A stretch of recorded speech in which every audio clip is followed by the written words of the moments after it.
Bonjour, je suis Aurore. Et moi Léontine. Nous sommes deux élèves de 4e année à Sainte-Marie-à-Huy. Et nous avons décidé de vous présenter les rêves et plus précisément quand rêve-t-on et pendant combien de temps. S'ils ont une signification et si on peut les influencer. Les rêves sont des images, des sons, des phénomènes psychiques que le cerveau produit durant notre sommeil. Ils se forment à partir de traces amnésiques présentes dans le cerveau formées par les événements au cours de la journée mais aussi par d'autres choses. Ce sont les messagers de notre inconscient. Les rêves fascinent l'humanité depuis ses débuts. Les premiers récits de rêves retrouvés en Mésopotamie datent d'il y a plus de 5000 ans. Certains pensaient que les rêves étaient envoyés par les dieux pour leur dire comment agir, prendre des décisions. Ou d'autres pensaient que les rêves étaient un mélange anarchique de différentes actions vues ou réalisées au cours de la journée.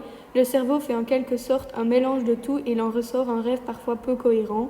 À ce jour, malgré de multiples recherches, le rôle des rêves demeure incertain et les théories à leur propos sont nombreuses. Une nuit de sommeil est divisée en plusieurs cycles de 90 minutes en moyenne.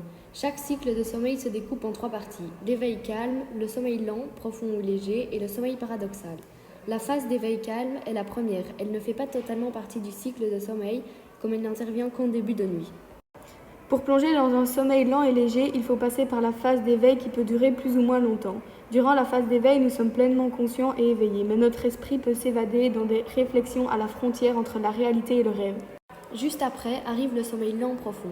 Durant le sommeil lent profond, tout l'organisme est au repos et récupère le plus de fatigue accumulée. L'activité cérébrale se réduit au maximum et le cerveau émet des ondes lentes. Il est difficile de se réveiller durant cette phase. Il représente 20 à 25% du sommeil total. Le temps du sommeil lent profond diminue de plus en plus cycle après cycle.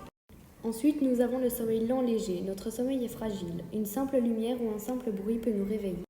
Le sommeil lent léger représente 50% du temps de sommeil total. Durant cette phase, les activités oculaires et musculaires se réduisent. La dernière phase du cycle est le sommeil paradoxal. On l'appelle ainsi car pendant cette phase, les comportements du cerveau et de l'organisme semblent contradictoires. Cette phase dure environ 20 minutes par cycle. C'est durant cette période de sommeil que nous rêvons le plus. Nous rêvons aussi durant le sommeil lent léger, mais les rêves du sommeil paradoxal sont plus concrets et plus précis. Selon certains scientifiques, le sommeil paradoxal participe à la consolidation de la mémoire. Même si on ne s'en souvient pas toujours, nous faisons entre 3 et 5 rêves par nuit. Pour toujours se souvenir de nos rêves, il faudrait se réveiller tous les jours durant le sommeil paradoxal, car dès qu'on entre de nouveau dans la phase de sommeil lent, 10 minutes suffisent pour que le rêve soit effacé de la mémoire. Selon de récentes découvertes en neurosciences, les rêves serviraient de terrain d'entraînement afin de nous préparer à faire face aux difficultés et aux situations angoissantes qui nous attendent. Penchons-nous maintenant sur ce que veulent dire nos rêves. Par exemple, si je rêve que je suis en retard à un rendez-vous personnel, un entretien d'embauche ou encore un examen, rêver d'arriver en retard n'est pas rare. Ce rêve traduit une appréhension devant une épreuve ou plus généralement devant la vie elle-même. Le rêve est un message de confiance en soi et invite le dormeur à balayer ses craintes.